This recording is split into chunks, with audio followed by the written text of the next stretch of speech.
Bismillahirrahmanirrahim. Ibu-ibu yang saya hormati, Assalamualaikum warahmatullahi wabarakatuh. Innal hamdalillah nahmaduhu wa nasta'inuhu wa nastaghfiruhu wa natubu ilaih. Wa na'udzu billahi min syururi anfusina wa min sayyiati a'malina. May yahdihillahu fala mudilla lahu wa may yudlil fala hadiya lahu. Asyhadu an la ilaha illallah wahdahu la syarika lah wa asyhadu anna sayyidana wa habibana Muhammadan abduhu wa rasuluh. Allahumma salli ala sayyidina Muhammad wa ala ali sayyidina Muhammad kama sallaita ala sayyidina Ibrahim wa ala ali sayyidina Ibrahim wa barik ala sayyidina Muhammad wa ala ali sayyidina Muhammad kama barakta ala sayyidina Ibrahim wa ala ali sayyidina Ibrahim. Rabbana inna na'udzu bika min qalbin la yakhsha wa min ilmin la yanfa wa min nafsin la tasba' wa min du'ain la yusma'. Rabbi zidna ilman warzuqna fahman. Amma ba'du, qala Allah tabaraka wa ta'ala fi kitabil aziz. A'udzu billahi samil alim minasyaitonir rajim.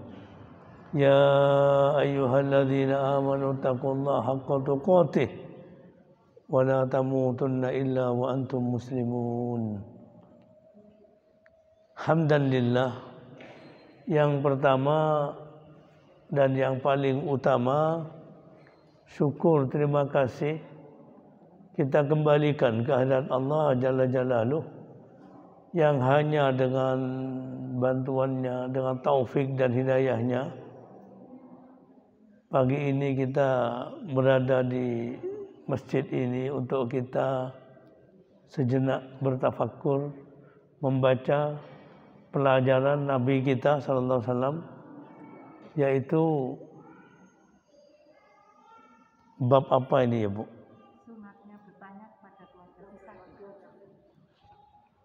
Bab sunat bertanya, anjuran bertanya kepada keluarga si sakit tentang kondisinya. Mari kita awali pertemuan kita ini dengan basmalah. Bismillahirrahmanirrahim. Pertama, an Ibni Abbas radhiyallahu anhuma anna Ali bin Abi Thalib radhiyallahu anhu kharaja min indi Rasulillah sallallahu alaihi wasallam fi wajhihi alladhi tufiya fihi. Faqala an-nas ya Abul Hasan kaifa asbaha Rasulullah sallallahu alaihi wasallam? Qala asbaha bihamdillah bari'a. Ibnu Abbas radhiyallahu anhu menyebutkan bahwa Ali bin Abi Thalib keluar dari menjenguk Nabi SAW. Beliau keluar, lalu orang-orang bertanya, wahai Abul Hasan, wahai Abul Hasan itu nama lain atau panggilan dari Ali bin Abi Thalib. Bagaimana keadaan Nabi SAW pagi ini? Beliau menjawab, asbaha bihamdillah bari'an. Baik, keadaannya sudah baik sekarang. Ini sakit yang kemudian Nabi SAW wafat setelah itu. Kalau kita bertanya kepada keluarga, bagaimana keadaannya, itu kalau bisa kita sertai dengan doa dan harapan mudah-mudahan cepat sembuh, cepat sehat dan seterusnya. Karena sebelumnya itu kita belajar bab doa, doa mendoakan orang sakit. Nah itu dipakai, digunakan itu. Kalaupun tidak bisa aslinya bahasa hadisnya, cukup bahasa Indonesia, kita mendoakannya. Bab berikutnya, Apa yang harus diucapkan oleh si sakit yang tidak ada harapan sembuh? An Aisyah radhiyallahu anha qalat sami'tu Nabi sallallahu alaihi wasallam wa huwa mustanidun ilayya yaqul Allahumma ighfirli warhamni wa alhiqni birrafiqil a'la. Aisyah radhiyallahu anha meriwayatkan bahwa Nabi sallallahu alaihi wasallam, saya mendengar, kata Aisyah, saya ulangi, Aisyah radhiyallahu anha meriwayatkan, katanya, saya mendengar Rasulullah sallallahu alaihi wasallam membaca doa sambil bersandar kepada saya, Allahumma ighfirli warhamni wa alhiqni birrafiqil a'la. Ya Allah, ampuni saya, beri saya rahmat, dan pertemukan saya dengan Ar-Rafiqul A'la. Istilah Ar-Rafiqul A'la ini kalau pakai bahasa biasa itu kawan yang tertinggi. Para ulama itu berbeda pendapat. Apa sebenarnya Ar-Rafiqul A'la itu? Ada yang menyebutkan itulah surga, ada yang mengatakan segolongan para nabi, dan begitu seterusnya. Ada yang menyebutkan malaikat. Ar-Rafiqul A'la itu kedudukan yang tinggi di akhirat nanti. Baik itu dari golongan nabi, siddiqin, syuhada, dan sholihin. Nabi SAW ketika beliau itu diberi pilihan, beliau sakit, diberi pilihan, apakah mau masih ingin hidup lagi, maksudnya sehat, hidup lagi, sehat lagi, hidup berlanjut, atau mau pulang kepada Ar-Rafiqil A'la.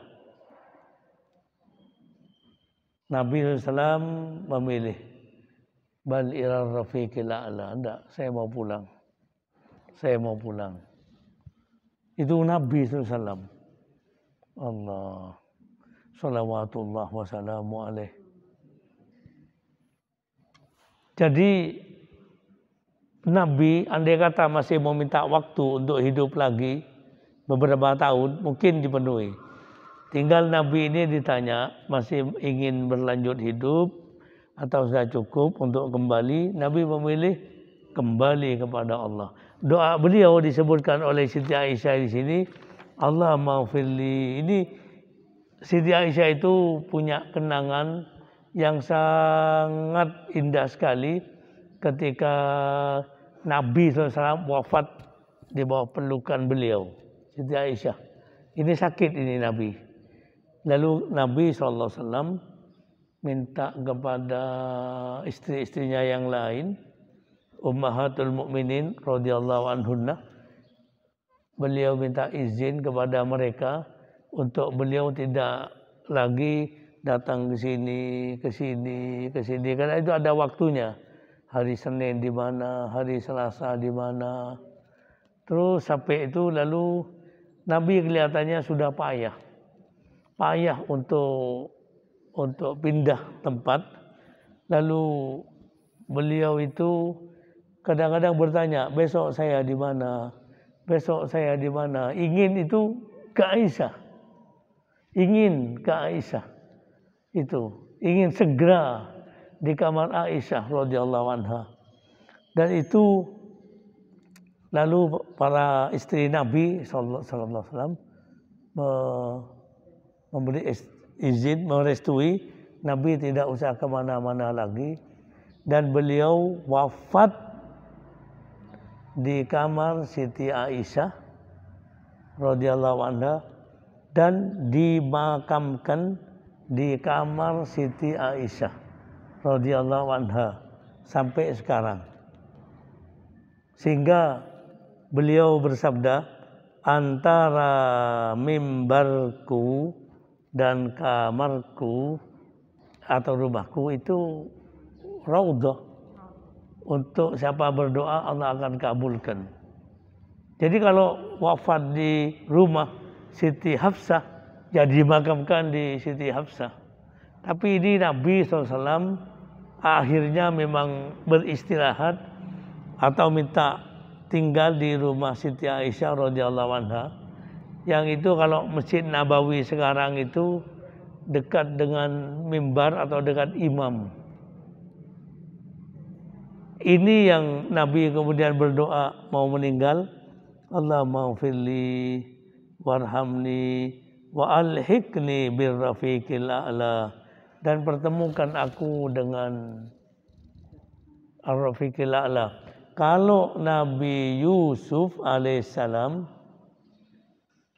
beliau berdoa terakhir itu doa beliau, tawaffani muslima, matikan ya Allah saya sebagai seorang muslim, wa alhiqni bis solihin. Itu Nabi Yusuf, surat Yusuf ayat 101 boleh diamalkan. Tapi jangan semua perkataan Nabi Yusuf karena tidak cocok. Maksud gini, Nabi Yusuf itu di surat Yusuf ayat 101 beliau mengatakan kepada Allah, Allahumma, ya Allah, Engkau telah ajarkan kepada saya. Ya Allah, Engkau telah beri saya kekuasaan. Dan Engkau ajarkan kepada saya arti mimpi. Wahai pencipta langit dan bumi, matikan saya sebagai seorang muslim dan pertemukan saya dengan orang-orang soleh. Nah, kita ini kalau mau menggunakan istilah doa Nabi Yusuf alaihissalam, cukup kata-katanya itu, tidak semuanya. Karena kan Nabi Yusuf, ya Allah, Engkau telah beri kekuasaan pada saya. Nah, kita tidak itu, tidak pernah diberi. Ya Allah, Engkau telah ajarkan kepada saya arti mimpi, kita tidak diberi. Tapi berikutnya, Fatiros samawati wal ard, wahai pencipta langit dan bumi, Rabbas samawati sab'i, Allahumma Rabbi qad ataitani minal mulki wa 'allamtani min ta'wil ahadits, Fatiros samawati wal ard, ya Allah pencipta langit dan bumi, tawaffani muslima, matikan saya sebagai seorang muslim dan pertemukan saya dengan orang-orang yang soleh. Itu keinginannya Nabi Yusuf. Pulang, lalu kemudian di sana bertemu dengan orang yang baik-baik, melihat keadaan yang baik. Nah, ini Nabi SAW menyebut istilah ilar rafiqil a'la.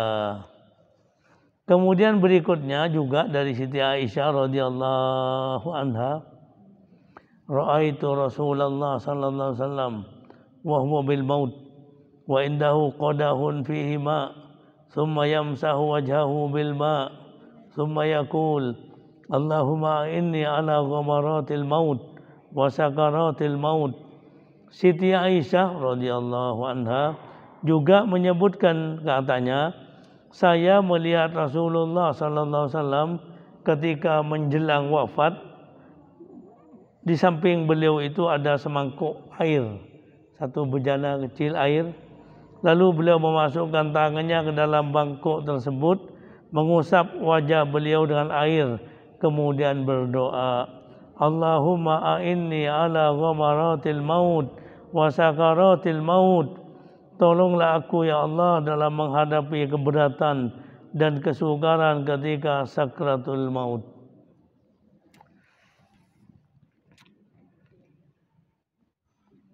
Ini Siti Aisyah radhiyallahu anha yang melihat detik-detik terakhir kehidupan Nabi SAW. Termasuk di sini Nabi menyebut sakaratul maut. Ini Siti Aisyah menyebutkan itu di dekat Nabi ada air, beliau lemah, kata ya kalau keadaan lemah memasukkan tangannya ke air, lalu beliau mengusap wajahnya, lalu beliau berdoa, Allahumma a'inni ala ghamaratil maut. Allahumma a'inni sakaratil maut. Ala ghamaratil maut wa sakaratil maut. Ya Allah, tolong saya menghadapi beratnya sakaratul maut ini. Kalau doa kita, Allahumma inni as'aluka salamatan fid din wa taubatan qoblal maut wa rahmatan. Nah, itu bisa dipakai. Artinya tidak, ini juga boleh, itu juga boleh. Jadi tinggal kita. Doanya Nabi Yusuf juga bisa dipakai. Tawaffani muslimah. Matikan ya Allah saya sebagai seorang muslim. Karena Al-Quran menyebutkan, hai orang yang beriman, bertakwalah kamu kepada Allah dengan sebenar-benarnya takwa dan jangan mati kecuali dalam keadaan muslim. Itu Quran. Wala tamutunna illa wa antum muslimun. Sehingga Nabi Yusuf, Nabi Yakub, Nabi Ishak, Nabi Ibrahim alaihi wassalatu wassalam, ini satuan ini. Nabi Yusuf anaknya Nabi Yakub. Nabi Yakub anaknya Nabi Ishak. Nabi Ishak anaknya Nabi Ibrahim alaihi wassalatu wassalam. Mereka semua minta kepada Allah atau berupaya untuk mati dalam keadaan muslim. Kalau Nabi Ibrahim mengatakan, anak-anakku, Allah telah memilihkan agama untukmu, Islam. Maka jangan mati kecuali dalam keadaan muslim. Nabi Yakub berpesan seperti itu. Nabi Ishak, Nabi Yakub.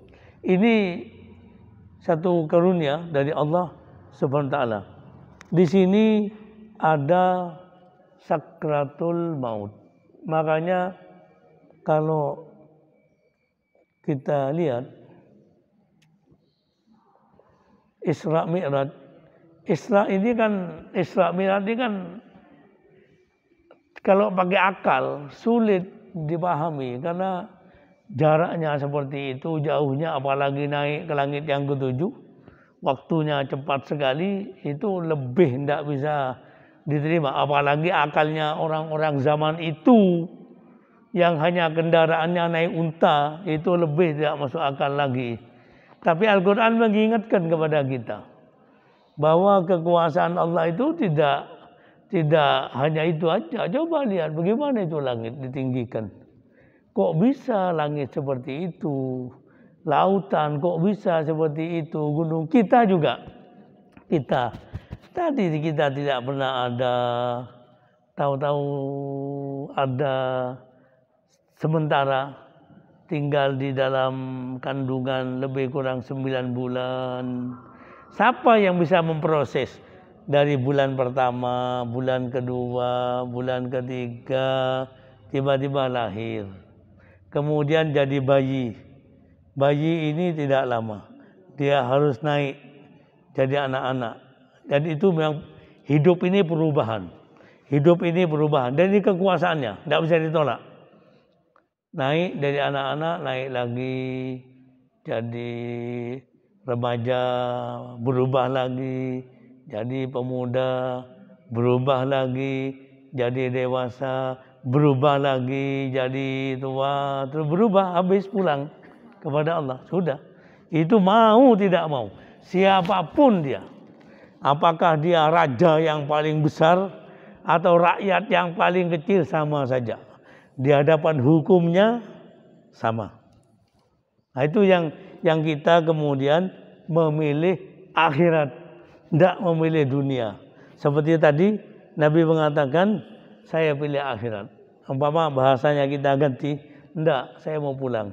Saya mau pilih akhirat. Saya mau pilih akhirat.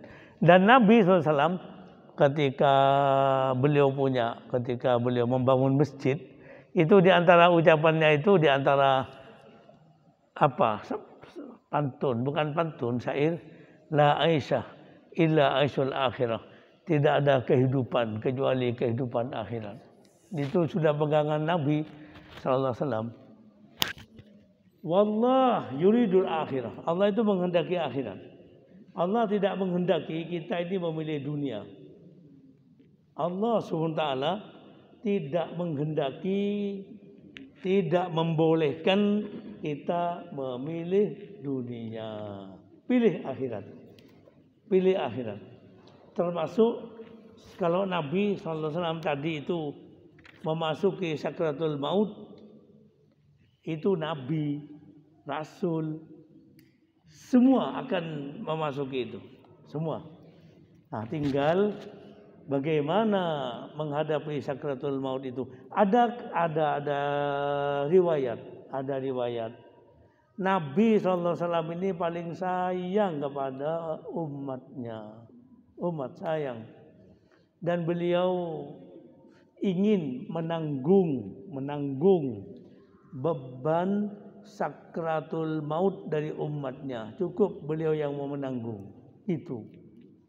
Supaya kita umatnya itu tidak merasakan beban penderitaan sakratul maut.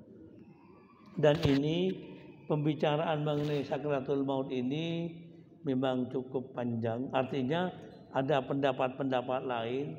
Di antaranya coba kita lihat ketika kita itu kena duri kaki kita, itu ada pahalanya. Ada pahalanya. Semakin sakit itu berpahala. Sekarang ketika kita masuk sakratul maut, sakit itu ada pahalanya itu. Bukan tidak ada. Ada pahalanya itu. Sakitnya berapa ini? Sakratul maut ini sekian. Ya dapat pahala sekian. Makanya kemudian semua memang Allah yang mengatur. Bagaimana Allah SWT mengatur hambanya ini. Mungkin kita tahu surat An-Nazi'at. Wan-nazi'ati warqa wan-nasitati. Apa terjemahannya? Demi malaikat yang mencabut nyawa dengan keras. Satunya demi malaikat yang mencabut nyawa dengan lemah lembut. Nah, berarti ada dua ini. Malaikat ini yang mana ini yang turun kepada si mukmin? Mana? Itu tentu Nabi SAW sudah menguraikan betapa ini orang mukmin, orang soleh, orang baik, bertakwa. Malaikat maut yang mana yang datang? Dan ini ketika hamba ini durhaka, fasik, lain-lain, malaikat maut yang mana yang datang? Nah itu Nabi pernah menceritakan itu. Tetapi di sini kita dianjurkan untuk berdoa pada Allah, dan berdoa ini kalau bisa mulai sekarang berdoa. Termasuk doanya Nabi Yusuf tadi. Atau Allahumma inni as'aluka husnal khatimah wa a'udzubika min su'il khatimah. Ini berdoa terus menerus berdoa. Berulang-ulang kita berdoa. Ini mengenai persoalan sakratul maut. Berikutnya berpesan kepada keluarga supaya bersikap yang baik kepada orang yang hendak mati dan bersabar. An Imran bin Husain radhiyallahu anhuma anna imra'atan min Juhainah atatin Nabi sallallahu alaihi wasallam wa yahubla minaz zina faqalat ya Rasulullah asabtu haddan fa aqimhu alayya fada'a Nabiullah sallallahu alaihi wasallam waliyaha faqala ahsin ilaiha fa idza wada'at fa'tini biha fa fa'al fa amara biha an-nabi sallallahu alaihi wasallam fashuddat alaiha thiyabaha thumma amara farujimat thumma shalla alaiha. Imran bin Husain radhiyallahu anhu menyebutkan bahwa seorang wanita asal Juhainah menemui Nabi SAW dalam keadaan hamil karena zina, lalu mengatakan, saya telah melakukan pelanggaran besar ya Rasulullah, hukumlah saya. Kemudian Nabi SAW memanggil walinya dan bersabda, berbuat baiklah kepadanya sampai dia lahir, kemudian bawa kemari. Wali pun kemudian melaksanakan perintah Nabi SAW. Kemudian sesudah itu dia datang kepada Nabi SAW dan Nabi memerintahkan untuk mengikatnya, lalu diperintahkan untuk dirajam, kemudian disolati. Dalam Islam, orang yang belum nikah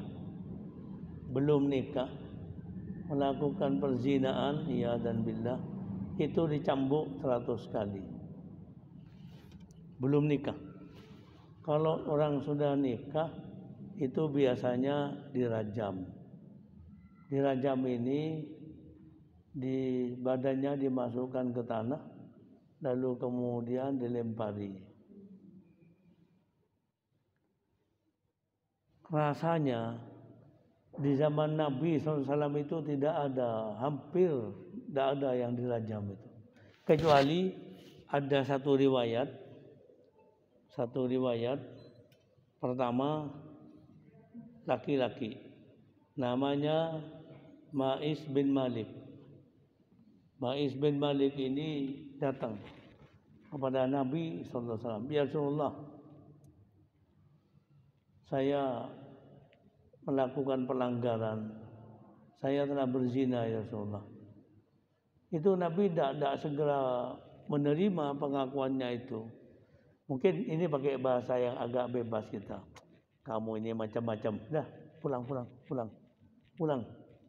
Artinya tidak usah bicara itu. Pulang dia. Tapi beberapa waktu balik lagi itu. Ya Rasulullah, saya ini melakukan pelanggaran. Kamu ini ada-ada saja. Ya, pulang. Pulang lagi. Berapa kali. Terus Nabi menyuruh. Coba kepada sahabatnya, coba ikuti dia. Dia itu sehat enggak akalnya? Sehat akal atau dia diselidiki enggak? Sehat dia. Lalu kemudian dia datang lagi. Maksud Nabi itu enggak usah ngaku lah, taubat cukup. Ya toh, bertaubat pada Allah, bertaubat. Enggak usah datang kepada Nabi mengaku minta dihukum, enggak usah.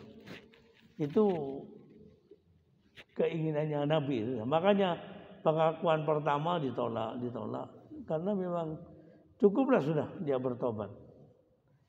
Itu dilaksanakan oleh Nabi karena dia minta. Karena dia punya iman, takut kepada Allah. Dia takut sekali. Bagi dia mungkin bertobat itu tidak cukuplah, harus hukuman rajam. Mungkin seperti itu. Nah, yang kedua ini, perempuan ini yang kita baca, tidak jelas apakah perempuan ini perzinaannya tadi dengan Ma'is bin Malik atau tidak jelaskan. Tapi wanita ini datang. Ya Rasulullah, saya melanggar aturan ya Rasulullah, saya minta dihukum. Nabi menolak itu, menolak. Seperti tadi, ditolak, suruh pulang, suruh pergi, supaya dia tidak usah datang, cukup bertaubat sendiri. Terakhir dia bilang, ya Rasulullah, saya ini melakukan pelanggaran. Saya ini sudah hamil ya Rasulullah. Nabi SAW ini karena banyak, kita ambil riwayat yang enak. Nabi bilang, pulang. Nanti kamu kalau sudah lahir ke sini. Kamu sudah melahirkan ke sini. Pulang dia. Lahir, datang lagi pada Nabi SAW. Ya Rasulullah, saya sudah melahirkan. Padahal andai kata dia tidak datang itu tidak dicari. Tidak datang, tidak dicari. Tapi dia punya tanggung jawab besar kepada Allah Subhanahu wa ta'ala, lalu dia datang. Ini ya Rasulullah, saya sudah melahirkan. Kata Nabi SAW, susui 2 tahun. Susui 2 tahun. Nanti lagi pada saya datang lagi. 2 tahun itu kan cukup lama. Kalau dia mau anggaplah lupa atau pura-pura lupa, Nabi tidak bakal mencari, ditinggal. Karena itu memang bukan itu tujuannya untuk menghukum, bukan. Cukup dia bertaubat, selesai. Dia menyusui setahun, 2 tahun, datang lagi pada Nabi SAW, ya Rasulullah, ini anak saya sudah besar dan sudah bisa makan sendiri itu. Sudah pegang makanan, sudah bisa. Nah, Nabi kemudian memanggil walinya, kemudian anak itu diserahkan kepada walinya, lalu dilaksanakanlah hukum rajam itu dengan baik, dengan santun. Itu lainnya hampir kita tidak menemukan ini. Hukum ini dijalankan itu hampir tidak ada. Tidak ada. Jadi Nabi menginginkan bertobat. Cukup sudah bertobat. Tidak usah ini dan itu, cukup bertaubat. Karena di saat Al-Furqan disebutkan ibadur rahman itu mereka itu tidak menyekutukan Allah, tidak membunuh, tidak berzina. Siapa yang melakukan 3 ini, menyekutukan Allah, membunuh atau berzina, berarti dia melakukan dosa. Dan itu Allah akan lipat gandakan siksaannya. Kecuali orang yang bertaubat. Kalau dia pernah menyekutukan Allah Subhanahu wa taala, lalu kemudian dia bertaubat, cukup Allah terima taubatnya. Dia membunuh, lalu dia bertaubat, Allah akan terima taubatnya. Dia berzina, kemudian bertaubat, Allah akan terima taubatnya.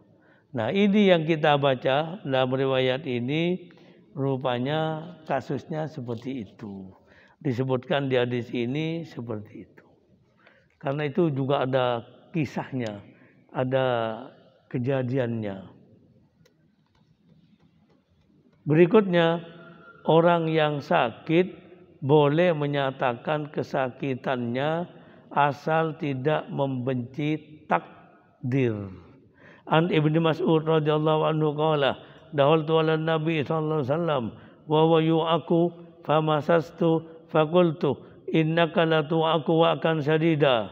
Faqala ajal inni u'aku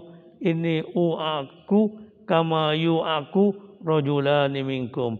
Ibnu Mas'ud radhiyallahu anhu menyatakan, saya masuk menemui Nabi sallallahu alaihi wasallam yang sedang sakit.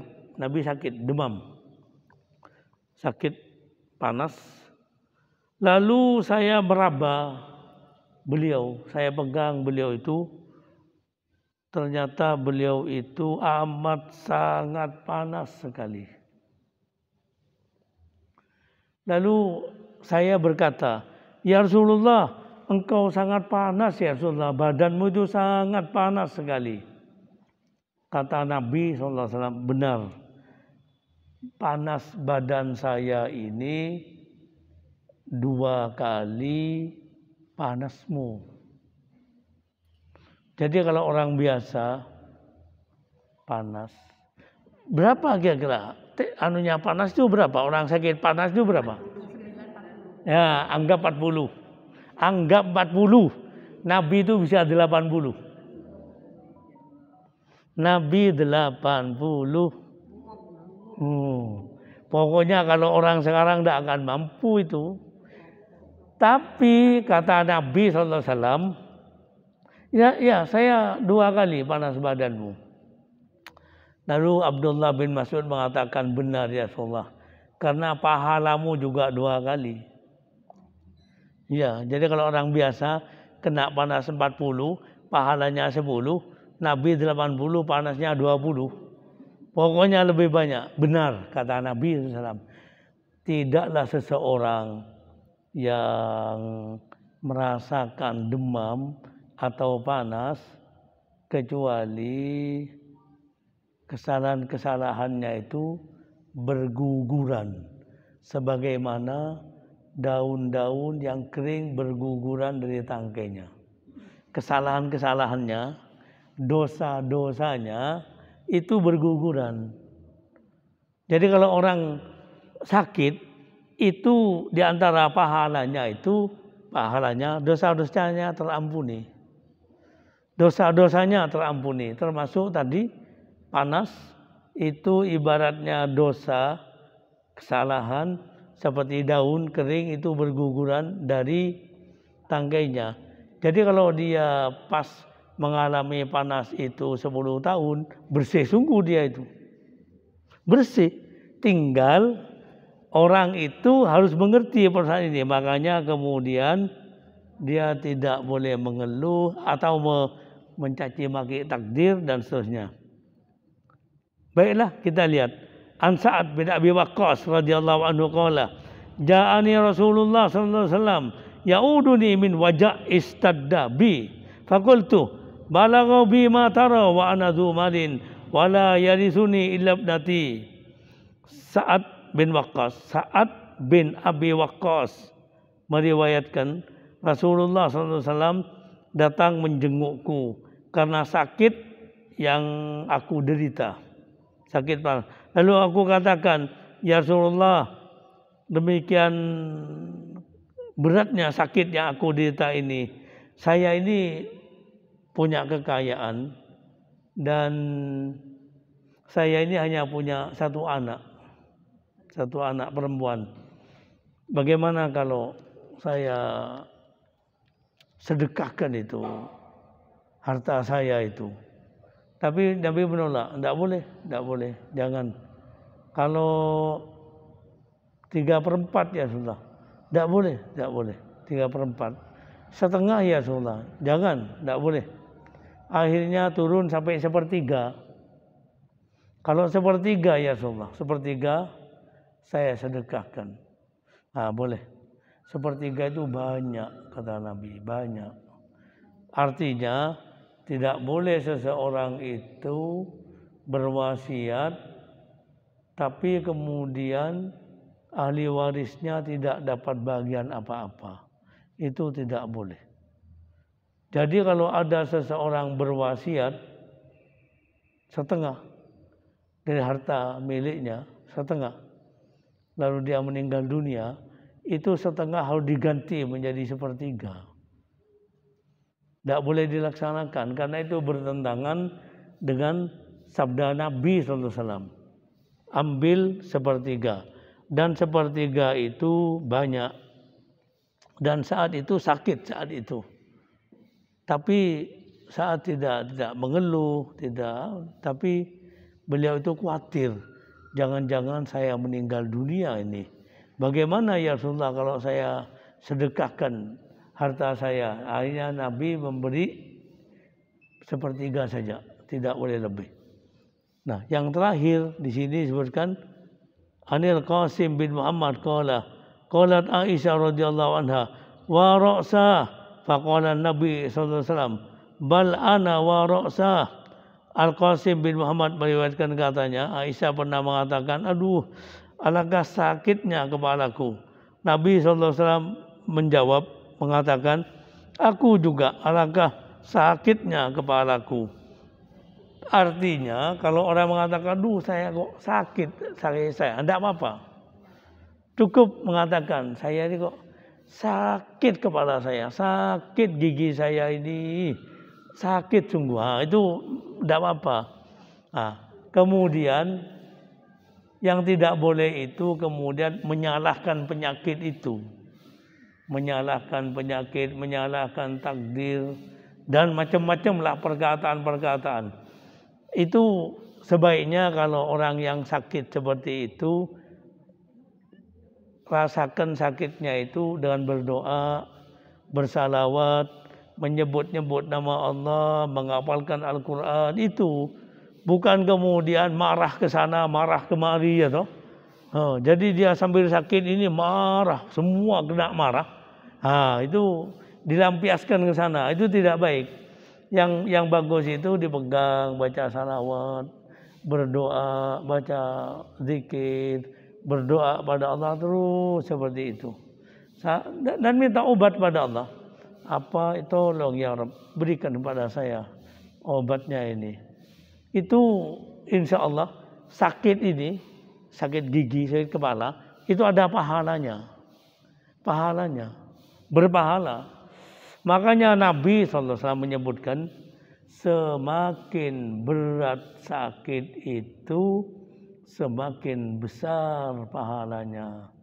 Orang mukmin ini tidak pernah berharap sakit, tidak pernah berharap minta tolong ya Allah saya ingin sakit ya Allah, tidak boleh, tidak boleh, tidak boleh. Dia minta sehat, minta afiah. Allahumma inni as'alukal afiyah. Tapi kalau ternyata ujian datang sakit, dia terima, dia hadapi. Nah, kita lihat mentalkin orang yang hendak meninggal dunia. An Mu'ad radhiyallahu anhu qala Rasulullah SAW, man kana akhiru kalamihi la ilaha illallah dakhulal jannah. Mu'ad bin Jabal radhiyallahu anhu meriwayatkan Nabi SAW bersabda, siapa yang akhir perkataannya la ilaha illallah, dia akan masuk surga. Ketika kita akan masuk Islam, itu kita menyebut la ilaha illallah. Hidup dengan la ilaha illallah. Akan mengakhiri hidup ini juga dengan la ilaha illallah. Tapi kalau ada orang mengatakan la ilaha illallah, tidak apa-apa. Seperti tadi, ya Allah ampuni saya, rahmati saya, rahmati saya. Itu juga tidak apa-apa. Tapi kalau dia ini hadis ini la ilaha illallah itu memang disabdakan oleh Nabi SAW. Siapa yang mengatakan la ilaha illallah di akhir ayatnya, maka dia akan masuk surga. Dan yang terakhir, an Abi Sa'ad Al-Khudri radhiyallahu anhu qala Rasulullah sallallahu alaihi wasallam, lakinu mautakum la ilaha illallah. Abu Sa'id Al-Khudri meriwayatkan Nabi SAW bersabda, ajarkan kepada orang yang akan mati di antara kamu itu kalimat la ilaha illallah, la ilaha illallah. Itu ada beberapa peristiwa. Kalau yang kita harapkan, tentu kita ini ingin kalimat terakhir itu la ilaha illallah. Atau kita membaca qul huwallahu ahad berulang-ulang terus meninggal dunia, atau berdoa apa saja. Jadi terkadang orang mukmin itu terserah bagaimana keadaannya dia. Jadi orang mukmin ini sementara ini amat sangat takut kepada Allah. Takut. Itu ibadahnya hati, takut dia. Dia mau berkata, tidak berkata macam-macam, takut kepada Allah, takut. Nah sekarang dia mau meninggal dunia. Dia meninggal dunia. Lalu dia berkata, ya Allah, sekarang saya mohon rahmat-Mu. Itu sekarang ini ya Rabb, ini. Jadi orang mukmin itu kalau mau meninggal dunia itu insya Allah baik. Sekarang ya Allah, saya mohon rahmat-Mu ini. Wa rahmatan indal maut, gitu. Tolong ya Allah, sekarang saya mohon rahmat-Mu. Atau boleh dia bilang, sekarang saya mohon ampunan-Mu ya Rabb, ampunan-Mu. Sekarang saya mohon ampunan-Mu. Itu keadaan sangat genting sekali itu. Orang menjelang mau meninggal dunia itu keadaan itu sangat berat sekali. Makanya kemudian kita mengaji, kita mentalkin la ilaha illallah dan seterusnya. Kita bacakan Yasin dan seterusnya. Semua keadaan tenang itu, tidak boleh ganggu keadaan seperti itu. Suasana seperti itu.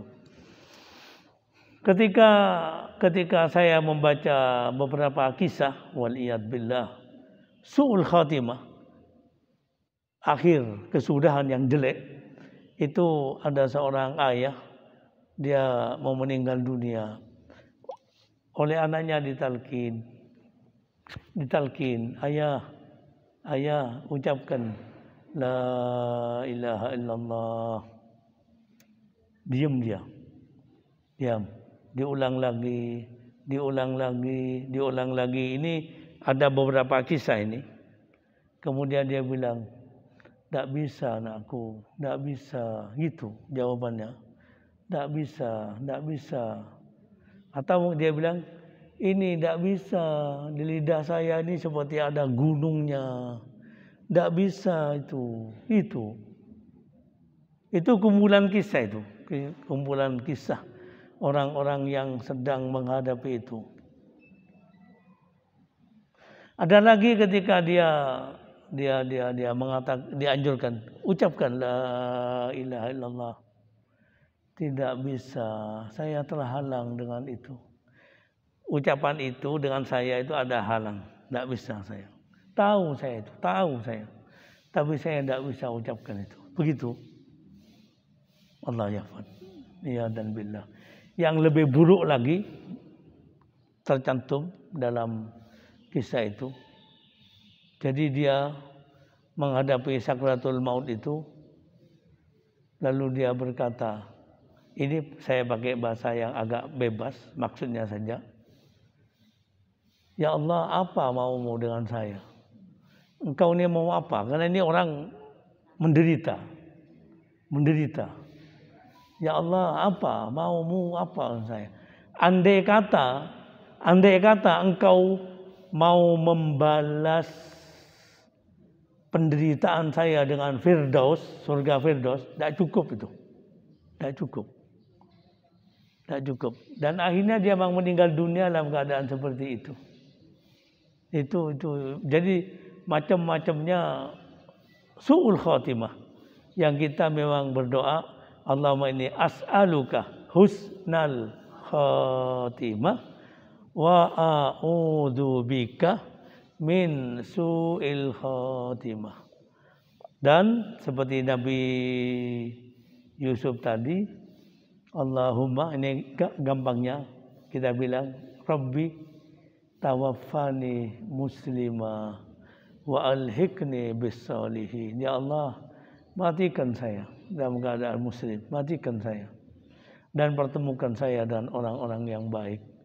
Itu diantara yang kita dapatkan pelajaran dari Nabi SAW. Mungkin ini diantaranya yang bisa kita sampaikan. Kita ingin sekali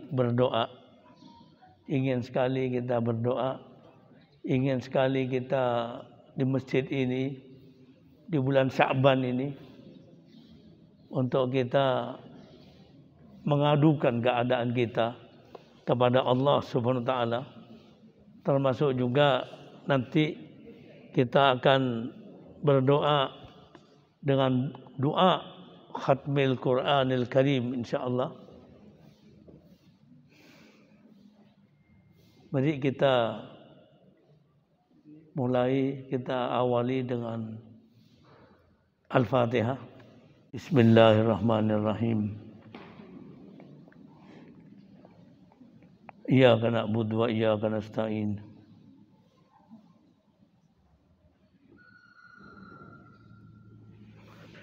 Bismillahirrahmanirrahim. Alhamdulillahi rabbil alamin. Hamdan yuwafi ni'amahu wa yukafi mazidah. Rabbana lakal hamdu kama yanbaghi li jalali wajhika wa adhimi sultanika. Allahumma salli wa sallim wa barik ala nabiyyina wa habibina Muhammad wa ala alihi wa sahbihi ajma'in. Allahumma rabbana ya rabbana taqabbal minna innaka antas samiul alim wa tub alaina innaka antat tawwabur rahim. Wahdina wa wafiqna ilal haq wa ila tariqim mustaqim bi barakati khatmil Qur'anil azim wa bi hurmati habibika wa rasulikal karim sallallahu alaihi wasallam. Wa'fu anna ya karim wa'fu anna ya rahim waghfir lana dzunubana bifadlika wa bikaramika ya akramal akramin wa ya arhamar rahimin. Allahumma zayyinna bi zinati khatmil Qur'an wa akrimna bi karamati khatmil Qur'an wa syarrifna bi syarafati khatmil Qur'an wa albisna bi khilati khatmil Qur'an wa adkhilna al jannata ma'al Qur'an wa afina min kulli bala'id dunya wa adzabil akhirah bi hurmati khatmil Qur'an warham jami'a ummati Muhammad sallallahu alaihi wasallam bi hurmati khatmil Qur'an. Allahumma ij'alil Qur'an lana fid dunya qarina wa fil qabri mu'nisa wa fil qiyamati syafi'a wa 'ala sirati nura wa ilal jannati rafiqa wa minan nar sitran wa hijaban wa ilal khair wa ilal khairati kulliha dalilan wa imama bifadlika wa judika wa karamika ya arhamar rahimin. Allahumma rabbana la tada' lana fi maqamina hadha dhanban illa ghafartah wa la hamman illa farajtah wa la durran illa kashaftah wa la dainan illa qadaitah wa la maridan illa syafaitah wa la su'alan illa a'taitah birahmatika ya arhamar rahimin. Allahumma barik lana fi sya'banina wa ballighna Ramadan. Allahumma barik lana fi sya'banina wa ballighna Ramadan. Allahumma ya Allah, di tempat ini, dalam keadaan seperti saat ini, di bulan Sya'ban ini, kami mohon berkahi kami di bulan Sya'ban ini dan sampaikan kami ke bulan Ramadan. Sampaikan kami ke bulan Ramadan dan tolonglah kami untuk beribadah di bulan Ramadan lebih baik dari tahun yang lalu, lebih bersungguh-sungguh dari tahun yang lalu. Allahumma ya Allah, anugerahkanlah rahmat-Mu di bulan Ramadan nanti lebih banyak dari tahun yang lalu, lebih berkah dari tahun yang lalu. Allahumma ya Allah, dan lindungi kami dari segala musibah. Lindungi kami dari segala wabah. Tidak ada pelindung bagi kami kecuali Engkau. Tidak ada yang memberi kami kecuali Engkau. Tidak ada yang akan menolong kami kecuali Engkau. Tidak ada yang akan memperbaiki keadaan kami kecuali Engkau. Perbaiki keadaan kami, perbaiki ibadah kami, perbaiki ketakwaan kami, perbaiki pula urusan dunia kami yang saat ini kami sedang menjalaninya. Perbaiki pula urusan akhirat kami yang ke sana tempat pulang kembali kami. Allahumma ya Allah, rahmat-Mu amat sangat kami dambakan. Rahmat-Mu, rahmati kami dan bukalah pintu-pintu rahmat-Mu. Rabbighfir lana wa liwalidayna warhamhuma kama rabbayana shighara. Rabbighfir lana wa liwalidayna walil mu'minin yauma yaqumul hisab. Rabbighfir lana wa liwalidayna walil muslimin wal muslimat wal mu'minin wal mu'minat al ahya minhum wal amwat. Innaka sami'un qaribun mujibud da'wat. Rabbana atina fid dunya hasanah wa fil akhirati hasanah wa qina adzabannar wa adkhilna al jannata ma'al abrar ya aziz ya ghaffar ya rabbal alamin. Wa sallallahu ala sayyidina Muhammad wa ala alihi wa sahbihi ajma'in wa subhana rabbika rabbil izzati amma yasifun wa salamun alal mursalin walhamdulillahi rabbil alamin. Wabillahi taufik wal hidayah wal ridha wal inayah. Jika ada kekurangan mohon maaf yang sebesar-besarnya. Wassalamualaikum warahmatullahi wabarakatuh.